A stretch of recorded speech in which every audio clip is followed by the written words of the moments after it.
This is the podcast for Narrate Church. Narrate Church meets every Sunday at 9 and 11 a.m. at the Grand Street Theater in Helena, Montana. For more information, visit www.narratechurch.org. Top of the morning again. So if you know Kyle Ball, you need to tell him congratulations because he's an uncle for the first time. His sister had their baby this morning, and the way he told me, this comes from a classic bachelor.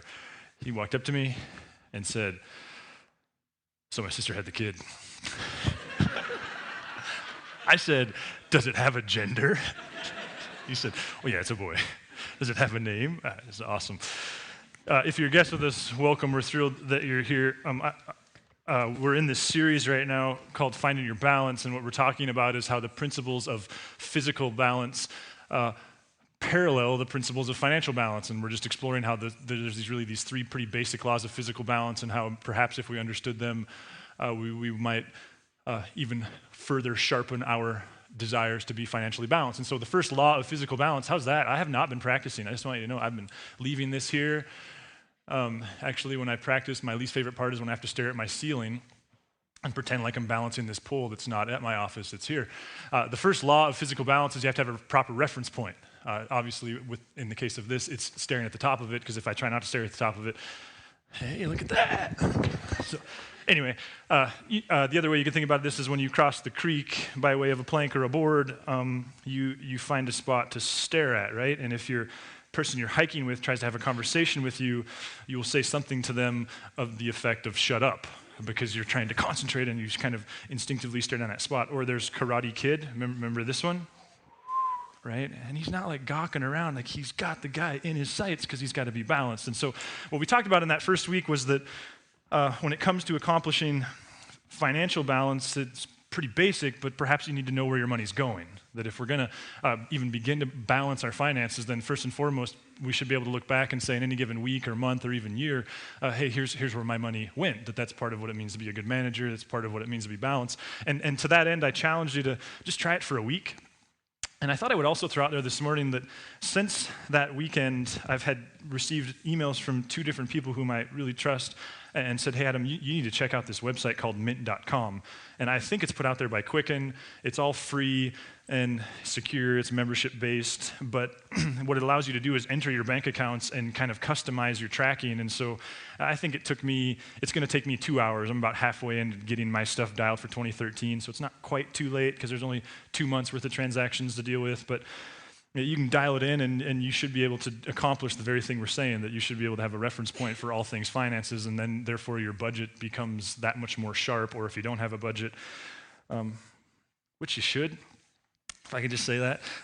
If you don't have one, it might be the first step of creating one. And you guys, I'm never going to narrate again. He told me I should have a budget.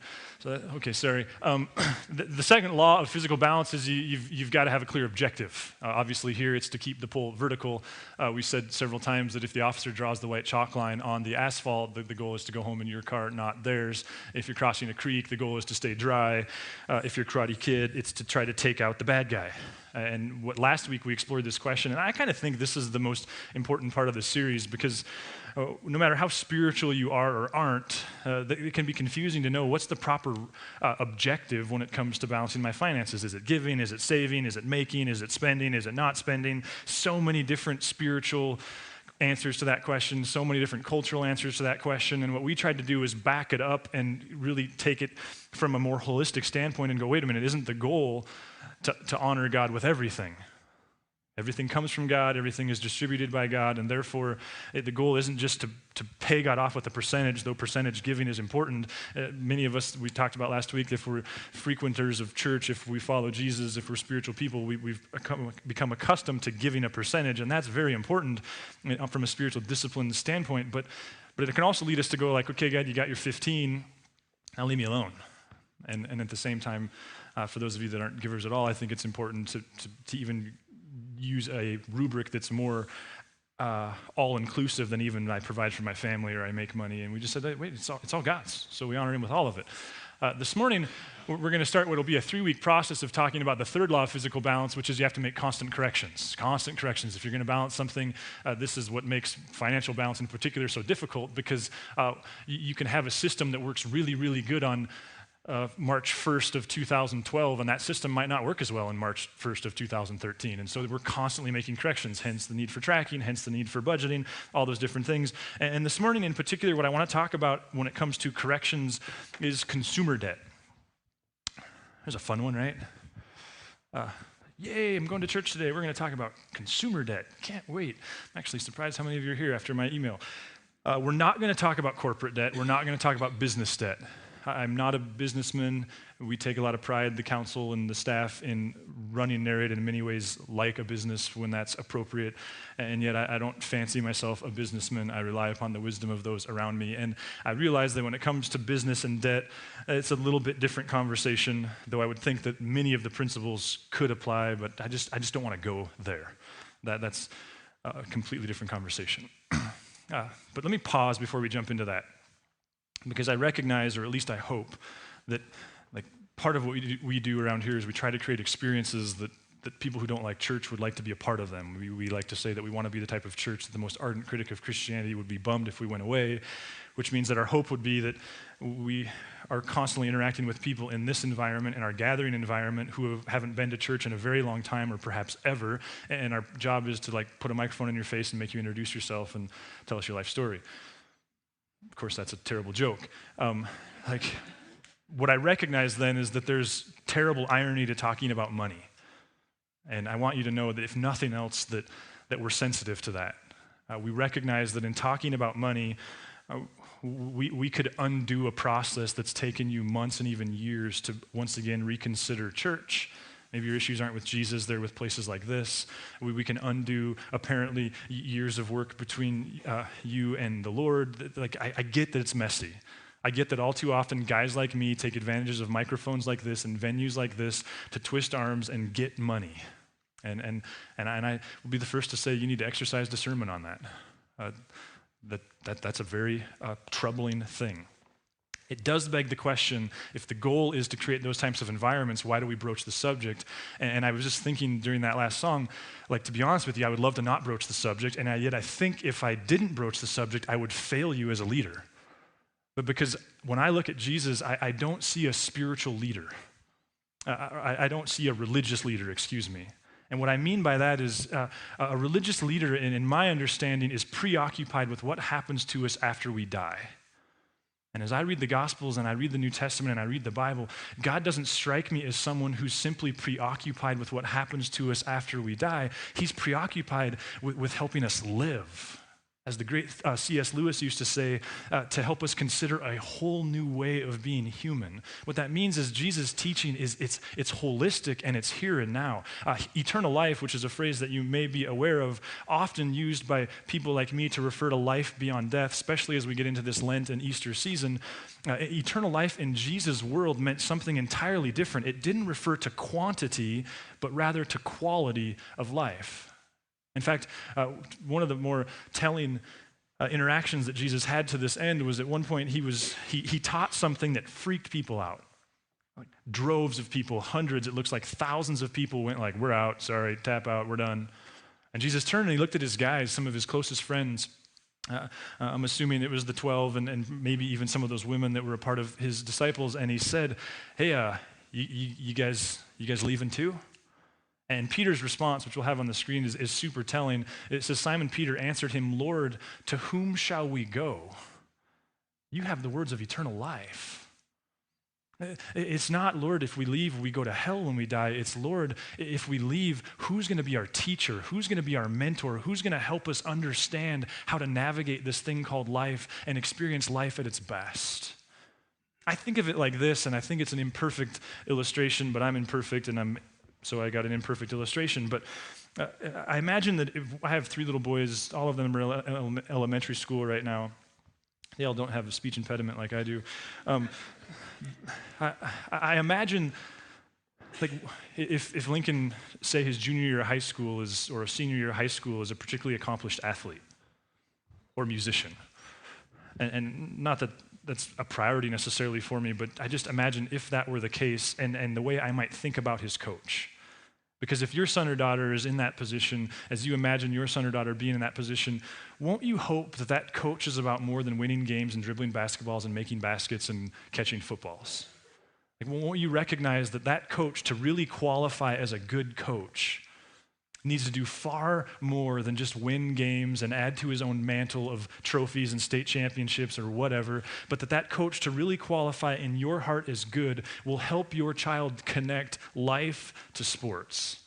And if nothing else, will help them connect the fact that what they do in the off season and what they do in the classroom and what they do on Friday night and what they do with members of the opposite sex and what they do with substances is directly connected to how they perform on the field. If we were to have a debate about the best coach in college football, I would want to know that my vote was going to a guy who wasn't just looking to win national championships, but a guy who was going to helping men be men and connect what they do on the field to who they are as people. And on that level, I couldn't be more proud to follow Jesus and more proud of the fact that he talked about money. Like we've established, Jesus never asked for money, not once, but he talked a lot about it. And that begs the question, why? And the only thing I can come up with is the fact that Jesus was a mentor, he was a teacher, he was a coach. He wants us to be alive. And for him to not deal with the issue of money would be like the coach with a bunch of guys with failing GPAs on his team winning championships and feeling good about it. And so you can discredit Jesus because he talks about money, but it's important to us around here and to me personally that you would do so knowing that Jesus doesn't talk about money because he wants to get your money. Jesus talks about money because he claims to be not only God, but the most intelligent person to ever live, and thus he understands that to try to live well, to try to experience eternal life, and to be twisted up and backwards financially is asking for something that's just not possible. So, this morning we're going to talk about consumer debt. And I think the best way to start is to ask this question. Growing up, how did your family talk about and manage money? Now, I don't expect to have a real conversation with you here, but I think that could be an important question for you to think about this week. Like growing up, how did your family, how did they talk about, how did they manage money? And the reason I think that's important is because I agree with Andy Stanley, who I'm indebted to for some of the observations this morning, when he says that the way you think about and deal with money is directly related to your family of origin. It's either a reaction to it. In other words, you are so turned off or repulsed by the way they handled money that you're doing something 180 degrees opposite, or it is reflected, you just mimic it. Maybe that's because you admire it. Maybe it's because you've never really given it a second thought. But no matter what your financial situation, I guarantee, and if you can't see it, your spouse probably can, and if you're not married, your best friends can, I guarantee it, that if you can't see it, they can, and that is that your financial decisions and priorities mimic that of your family. Now me, just to give you time to think about yours, Huschka's German. Surprising, right? You thought it was, I don't know, British, I don't know. I was raised among Germans. I grew up in Laurel, Montana, and my great-grandpa came over from Germany and North Dakota, and I mean, just this long line of German people, men, families. What I didn't know until this summer, and actually this summer a friend had pointed me to some podcasts that were talking about the European Union and the Euro, and what I was fascinated by those podcasts because what they were explaining, I don't know if you followed how big of a disaster that economy is and that idea has become, but what they were explaining was that were it not for the Germans, that mess would be about 10 times as big.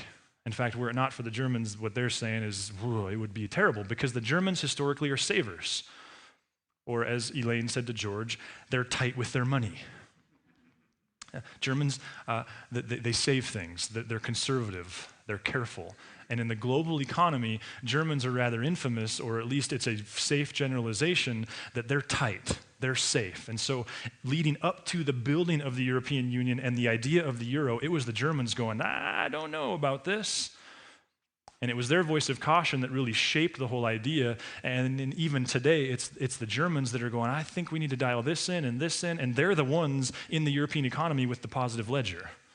Everybody else, for the most part, is the other way around. Now, that was fascinating to me because for as long as I can remember, I was taught to save. I mean, if I got a $10 bill for my birthday, $5 went to the savings account, I got to keep $5. If I got a $5 bill for my birthday, $2.50 and $2.50, to the point where I have distinct memories of birthday parties where I was sitting there thinking, oh man, just buy me the Superman. Just buy me the Superman. Because if you give me money to buy the Superman, then I can't buy the Superman because I've only got half the money left. So like it takes 2 gifts to equal 1, but if you just buy me the gift, like I don't have to cut him in half and put half of it in a safety deposit box. I get the whole deal. Some of you are with me. Got my first job. It wasn't a rule. No one told me I had to. It was just that ingrained in me. You just save some. You just put some in the bank. That would just be stupid not to do that. You just can't possibly live on every penny that you make. And at the same time, my family was pretty conservative. My dad was a railroader. They were married at 18. They had kids at 18. I mean, they just worked hard, and we lived within our means, and that was just kind of the way I grew up.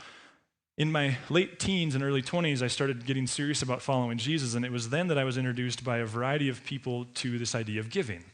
Now, what I didn't know until I started getting ready for this weekend was that this was going to be Self-Absorbed Adam Weekend at Narrate Church. What I didn't know was that really what I did in that season in my early 20s as I was learning to follow Jesus was I just took the saving principle and I applied it to giving. So I stopped giving 10, I stopped saving 10, I just started giving 10, and boom, that was life for me on into my early 20s, and as I went to school and as I interned in different ministries and all those different things. And then Teresa and I got married, and then it was in our mid-20s where some catastrophic things happened to us financially, and I've talked about that in the past. And then it was then that I realized, like, man, I've betrayed my roots. I've betrayed my people. I haven't been saving anything, and now I don't have any money to bail myself out of this hole. And at the same time, I heard a message by one of my favorite communicators, Andy Stanley, where he just said one of the most important decisions any married person, any married couple can make is what percentage of our income are we going to live on? He's just adamant. He says, in my premarital, couples will tell me, like, we're going to do devotions together. And he's like, congratulations, I don't care. The most important decision you're going to make, if you're talking about the longevity of your marriage, is what percentage of your income are you going to live on? That's what destroys marriages. He said, and you decide. It can be 120, it can be 100, it can be 90, it can be 80, it can be 50, but you have to decide what percentage are we going to live on. And his suggestion was the most you should possibly live on is 80, that you should save 10 and you should give 10, and that's the starting place. And Teresa and I heard that, and as life has it, we were better learners when things are, we learn things on a need-to-know basis, and we needed to know that at the time, and we just adopted it, and we started doing it. It took us some time, but not very long. We just kind of, the way I say it is we got legalistic about it. No questions asked. Fast forward then a few years, and we were gearing up to move to Helena, and we asked a friend who was a real estate agent in 2008, hey, should we sell our house early or late? And he said, I'll put it on the market now. We closed about a week before the crash. That was crazy God sovereignty stuff, which means we almost doubled out of our house. We'd bought a fixer-upper and had a lot of help fixing the fixer-upper up, and so we had all this equity in our house, and were able to cash out of that right before everything happened. And then the other thing that meant was that when we were moving to Helena, I'm a German. And I went, wait a minute, we're going from like 50% equity to 10? No way, not doing that. And so we were adamant, like we're going to take that money and we're going to put it back in a house. And so when we found a house and we liked the house, and I began to talk to the banker, and I said, I want to put 20% down. And he was like, you're an idiot. Nobody puts 20% down. I want to put 20% down. You can't put 20% down. I want to put 20% down. No, you shouldn't put 20% down. I want to put 20% down. Okay, you can put 20% down. And then we showed up to close. And the way the loan was written, remember this, Lori? The way the loan was written was, lo and behold, I was going to put 10% down and 10% on a HELOC. Germans have a couple things, the ability to save and the ability to get angry. I almost walked out of the room. I was so mad. I felt so manipulated. And then I was assured, like, wait a minute, that you can just take the money that you're going to put down and pay off the HELOC tomorrow, and it won't cost you anything additional. And so decided to do that. And what do you suppose happened? Week later, money's still in the bank, debt's still on the bank. The note's still with the bank. A few weeks later, same thing. And I just kind of grew attached to the 10% and thought, it feels really good to have that in the bank. Like, I like that. It feels secure. It makes me feel a little more comfortable. We're planning a church. I mean, this kind of gives us a sense of security. And then it was a good friend of mine in October of that year who we were just having a conversation, and he looked at me and he went like, wait a minute, so let me get this straight. You feel more secure because you've got that money in the bank, but you also owe that money to the bank? Yeah, I feel way more secure. Let me say that again. You feel more secure because you've got that money in the bank and you owe that money? Yeah. And he's like, you're stupid. Like, here's your sign. Like, just hold it up. I mean, it makes no sense.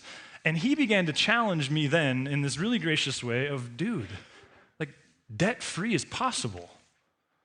You can do this. And I was very uncomfortable. I didn't like it. Went home, talked to my wife. She affirmed, like, don't like it either. We don't like this. Took us a couple weeks as we began to continue to pray and explore and think and study, and we finally went like, okay, we're gonna do it. We're gonna take that money out of the bank and we're gonna pay off that HELOC. And that felt so good that suddenly we looked at our student loans, which weren't enormous, but they were big enough, and we went, wow, maybe we could pay these off. And so in about November of 2009, we just started plugging away, and we started doing everything we knew how to do. And I remember in December of 2010, sitting in my dad's living room in Billings, after Christmas and our final paychecks for the year had cleared, paying off the last bit of our student debt. Now, the reason I tell you all that is so that I can start a cult because you think I'm amazing. The reason I tell you that, it's not because I want to put myself on a pedestal, and it's not because I want you to go like, those Germans, Hail Hitler. They're noteworthy people, but you know. The reason I tell you that is because I was raised in a very financially conservative house where my parents were blue collar and they worked hard, and we only had what we could afford to have, and we saved. My dad was just telling me my grandpa has passed recently, and they've recently opened up a safety deposit box that he had, and it's just jammed full of silver dollar coins. I'm like, yep, that's my grandpa. That's the deal. I tell you all that to say that's my background, and yet I was still this close to buying into the lie that consumer debt is just a part of life. I mean, as I look at my background, I go, if anybody was set up to not accept that debt is a way of life, it was me. And yet still, I was this close. And so what I want to do this morning is just simply say this. For the last 2 years, have my family and I, we've lived without debt. And I like it. It's amazing. And I want as many of you to join us. And I say us because I'm not alone. There are many other amazing stories in this room. I want as many of you to join us as are willing to do the hard work. This morning, what I want to do is look at a few scriptures, because the scriptures are clear. They've said their piece on this issue. They talk a great deal about money and a lot about debt. And if you're not a Bible person, I mean, if you're like, I'm here for the lunch afterwards. Listen, if the only thing you do with what the Bible teaches is apply its financial teaching, you'll be better off. I guarantee it. You cannot buy into the resurrection. You cannot buy into Jesus. You cannot buy into the historicity of any of that stuff. But if you just buy into the whatever you call it, the fables of its financial teaching, I don't believe that, but you can say that. If you just apply them, I guarantee you'll be better off. Not just financially better off. Your marriage will be better. Your relationship with your kids will be better. You will be a better employee, and you'll have a lot more fun recreationally. I guarantee it. And so what I want to do this morning is, in kind of self-absorbed, I hope it doesn't feel like that fashion, just inspire you to consider that it's possible. And you're probably not as far away from it as you might think if you just got with it, if you just got motivated. So I want to look at 3 verses. The first one's in Deuteronomy. And in Deuteronomy, let me just set the context. In Deuteronomy, the context of Deuteronomy is Israel has not yet entered the promised land. They're not there yet. It's still an idea. God's still talking to them about it. And one of the major threads of the book of Deuteronomy is this. If you obey me, I'll bless you. And if you don't, it's not going to go so well for you. If you obey me, I'll bless you. If you don't, I'm going to curse you. And now you say, well, that sounds kind of conditional. And in that aspect it is, because what God was saying to them was, this is a time in world history where there were these tribal gods, and what God was saying to them was, hey, the goal here is that the other people in the world will, in this region especially, they'll see you, they'll see what's going on in your life, and they'll go, whoa, who is your God? So if you obey me, your wheat will grow taller, the rains will come at the right time, your livestock will be healthier, your young will thrive better. And if you don't, not so much. That is tied to this issue of debt. In Deuteronomy 28, I'm in Genesis. Can I just read it from there, Joan? Am I less spiritual if I don't have this in my hand? Because sometimes I feel like that might be the case, but I'm just going with that. It says this, the Lord will open the heavens, the storehouses of his bounty, to send rain on your land in season and to bless all the works of your hands. There's the blessing part. You will lend to many nations, but will borrow from none. In other words, what God is saying to them is, if you obey me, you will be in a position to be a lender, but not a lendee. In other words, if you obey me, you will have margin to such an extent that you won't have to borrow money. Like in this context, God's blessing is tied to the idea that being well off means you don't have debt. Now you go like, well, so what's the big deal? That's 180 degrees opposite of our mindset. Because in our culture, what we say is you are so well off that we are going to give you the opportunity to live as though you're someone for whom things are not going well because you qualify for debt. Like in our culture, the more blessed you are, the more opportunity you have to go into debt. Like your margin is such that you get to live like you have no margin. And if you take advantage of it, you won't for very long. So congratulations. That's the cultural mindset. And we assume that that's always been the case, but that hasn't always been the case. Some of you remember a time where when your parents decided they were going to buy their first TV or their first wash machine or they needed something that was kind of a hard good from the local hardware store, they would go down to the hardware store and they would put their $100, or if they couldn't pay it for it all in cash, they'd put their $100 bill on the counter for the $300 wash machine, and they would say to the man or woman working behind the counter, I'm going to give you $100.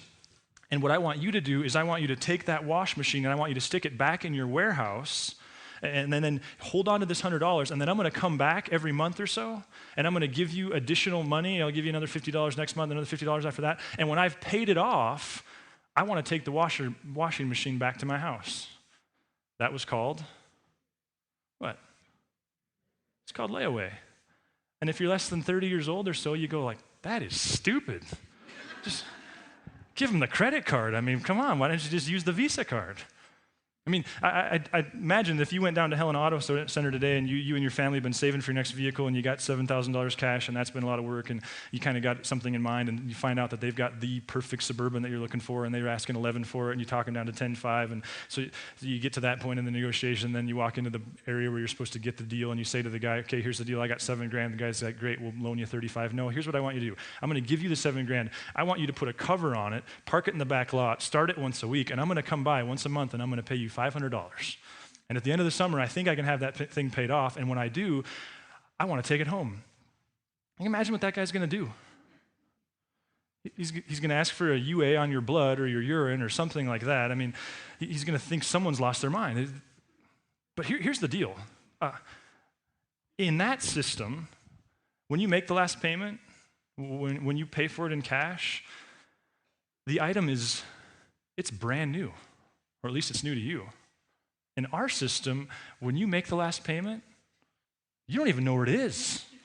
It's in the basement. It already went to Goodwill. You ate it. Which means you're caught in a perpetual cycle. That's the way it rolls. See, when you read the scriptures, God says, why would you do that? Like, debt is for people for whom things are not going well. Why would you do that? And in fact, I think the scriptures answer that question as well, because God seems to understand something that I know myself and probably many of you, we have to learn the hard way. And that's this next verse in Proverbs. Proverbs says this, the rich rule over the poor, and the borrower is slave to the lender. Now, there's all kinds of jockeying for how we can undo this observation. What this is an observation. This is observational truth. Solomon, the author, thought up until the point of Jesus to be the wisest man on earth. He's making an observation. I've watched life, I've watched the world, and here's what I've seen, that in life, the borrower is slave to the lender. The way Dave Ramsey says it is, Thanksgiving dinner tastes different if you owe your dad money. It's just the reality. Now, I realize that in our culture, I could be guilty of being insensitive because sometimes you can end up in debt for things outside of your control, medically or otherwise, relational break. I mean, I get it. I get that sometimes we can end up in this situation. We don't always purchase our way into this situation. But either way, what the sense that you start getting from the scriptures is God going, I want you to be free. Like, I didn't just die so you could be free. Like, yes, I did that, but if you turn around and buy your way into slavery, well then, come on. I made you for more. Now, in this culture, the culture of Proverbs, it's literal. If you were in debt, you would sell yourself for X amount of time to your neighbors so you could work their field and all those different things. We don't sell ourselves into slavery in our culture. We buy ourselves into slavery. And what you see the scriptures saying is God going, why? Why are you giving up your freedom because of something that you want to drive? It still just gets you from A to B. Like, why are you giving up your freedom to buy things to impress people that you don't like anyway? Like, to have to make a certain kind of fashion statement. Like, why would you do that? I heard this week on NPR that 45% of Americans have more money in credit card debt than they do money in the bank.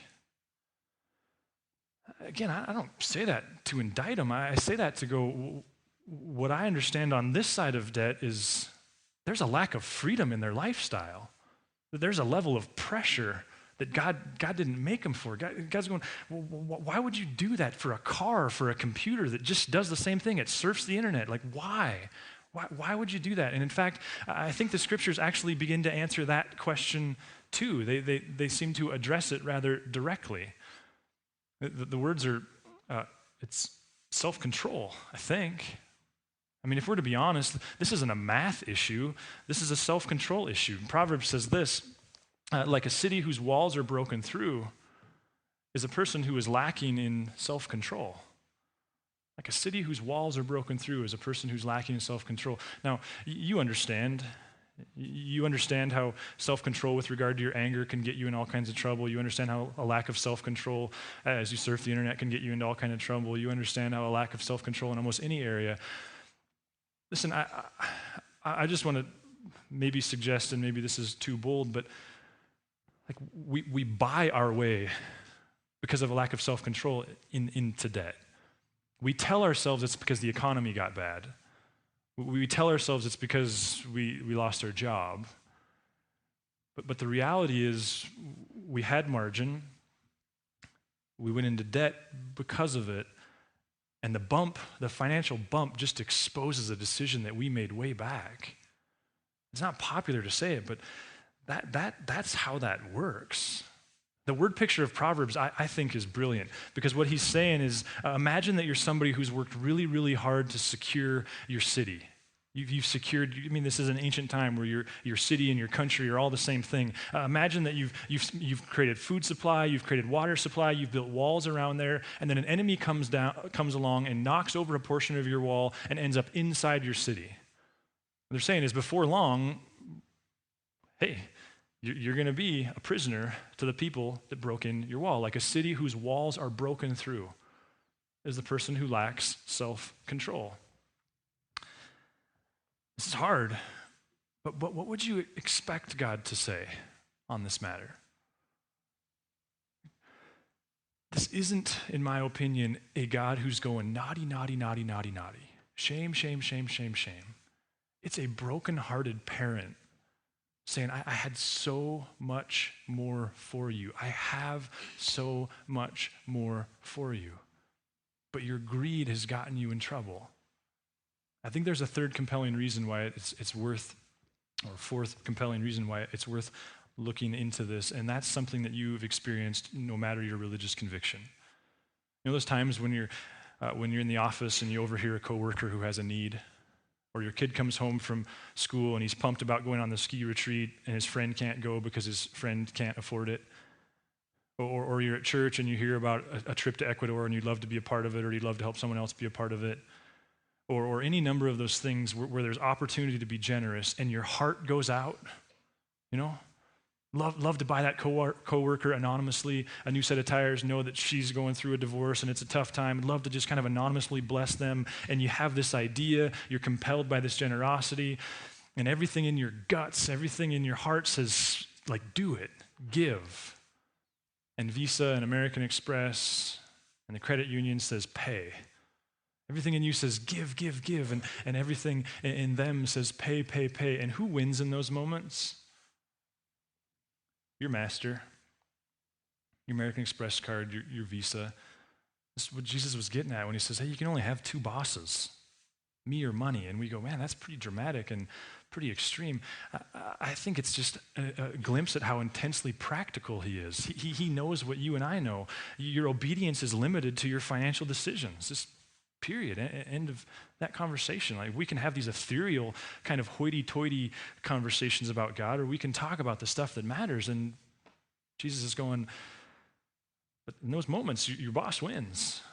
And if your boss is your credit card, then he wins. And I think what God is saying is, why would you allow your, if I can say it, your greed to remove that freedom? Why would you spend all that money to impress people you don't like anyway, when you could spend it on someone who you do? I had a friend this week say, Adam, I just wish that I could explain to people how much more fun it is to cut a check that meets a need than it is to go buy myself a new toy. And if you've never experienced that, it sounds like propaganda, but if you have, you go like, that's life. It's life at its best right there. So how do we do this? How do we get out of this? Well, obviously we need a plan. And there's lots of plans, some more sophisticated than other available. I'm just going to suggest to you, I mean, you can do your own research. The best plan statistically is Dave Ramsey's plan. No plan has helped more people get out of debt than Dave Ramsey, and I don't have time to do it justice here, so I'm just going to power through it. His plan is fairly simple, though. It's you save up $1,000 cash, so all of your payments go to minimum until you've got $1,000 cash, and the idea there is so that you can, anytime an emergency pops up, you're able to pay in cash, and when that happens, all your payments go back to minimum, and you get it back to $1,000. No more excuses to have to put something on credit. So you get to $1,000. The next step, according to Dave Ramsey's plan, is then you start paying your debt smallest to largest. Not smallest interest rate, smallest amount. And I know those of you are going, wait a minute, that betrays everything I was taught in college. I should pay the one with the biggest interest rate. I think Dave Ramsey's point here is very valid. If math got you into the problem, well, it never would have, would it? You're not in that situation because of math. You're in that situation because of emotion, because of a lack of self-control. And so the idea behind the smallest amount first is you get to experience a victory.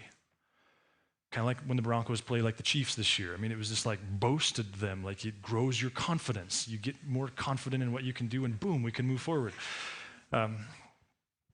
That's the idea, is you get the thrill of victory. I really had no intention of paying off my college loan until we paid off the HELOC, and we went, whoa, wow, we can do this. This is awesome. Third then, of course, I mean, you can see it for yourself. Then he gets into, 3 to 6 months savings. That's an important one too. And the idea there is when you get to 6 months your income, then you should be able to do this for the rest of your life. Because your next car, it's cash.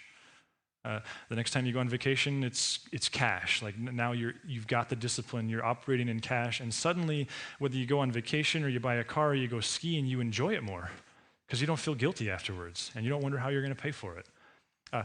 There's several ways that you can engage his plan. I personally, all I've ever done is listen to his podcast. He puts out a 45-minute podcast from his 3-hour show every day, and I kind of learned that way, and for a few years now, I've been listening to those a couple times a week. You can do that. You can listen to his show. There's books you can read. I've never done that, though some people have done that, and that's helpful. There's also a class called Financial Peace, and we're actually going to host one starting the week after next. Our kids' pastor, Bridget, and her husband, Chris, are going to host one in their home. It's a 9-week deal. Again, that'll start the week after next, and so you can talk to us online or via Guest Central if you're interested in that, or an info card. I think you need a plan. But more important than the plan is you got to stick to the plan. Because the plan's the easy part, right? I mean, we could all get fired up about the plan. And to stick to the plan, I think you need two things. I think, first of all, holistically, you need accountability. If you're a spiritual person, a God-fearing person, a Christ-following person, I think the first bit of accountability, I think you have to get to the point where you recognize that this isn't just a bad idea, that it's a broken idea, that it's a sinful idea. I think you got to go before God and go, God, I'm sorry. This is stupid, what I did. It wasn't smart. It's hurt me, it's hurt my family, it's hurt my relationship with you, it's hurt my church, it's hurt my community. I'm sorry, Lord. And then I think you need a person. You need a relationship.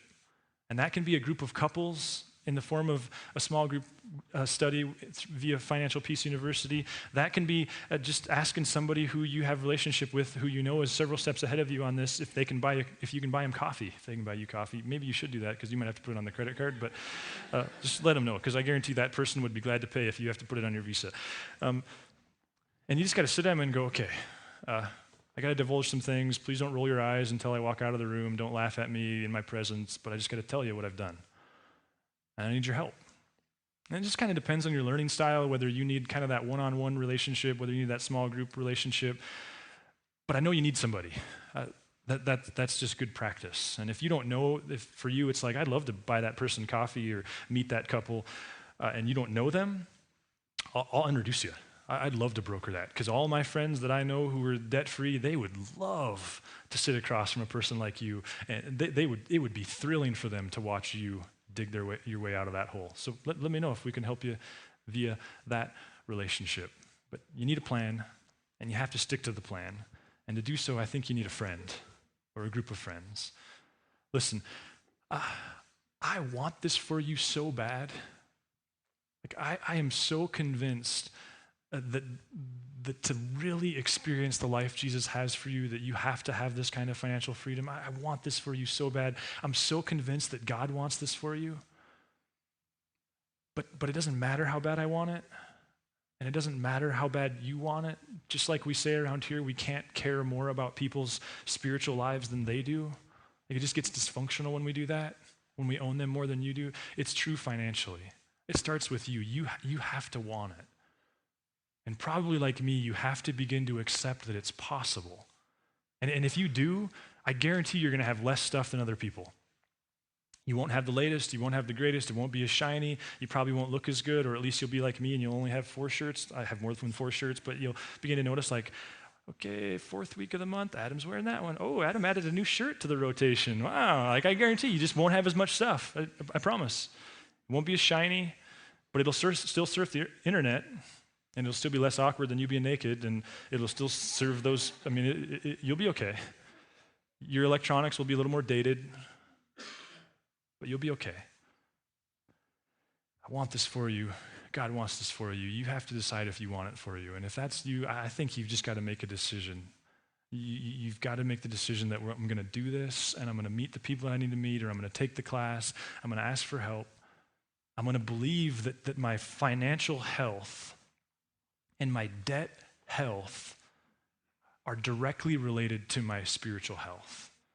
I'm going to stop living this dualistic spiritual life that says I'm way healthy with Jesus and I'm way upside down financially, and I'm going to start recognizing that Jesus calls me to holistic health. That's wind. Wow. Let me pray. God, we're so grateful that, I mean, you didn't have to send us a coach. You didn't have to send us a mentor. You didn't have to send us your character in the flesh. You could have just given us a script, a creed to adopt, a set of beliefs to make our own. You could have left us in a position where we just rattled around and were miserable and then had paradise after death. God, we just worship you that wasn't your plan. That for you, life doesn't start after death, that it starts now. That it starts on the planet. That Jesus isn't just fit to save, but he's fit to lead and to coach. That he understood life and morality and finances better than anyone else ever has. Jesus, thanks that we get to stand on the shoulders of thousands of years of people who have heard from you and followed you and experienced life. And God, I pray for people in this room who are overwhelmed. It feels impossible. I pray for people who it seems silly and unnecessary. And I pray for parents, Lord, that you would give us wisdom with regard to how we lead our own kids. Because as we think of it from that angle, we get it. Like, in just a few months after being 18, they can create such a hole. So thanks, God, that you're whole. And that you're not just a religious leader. That you're Savior, that we need your grace. And that your grace needs our effort. We love you, Jesus. Amen. All right, hey guys, thanks for joining us this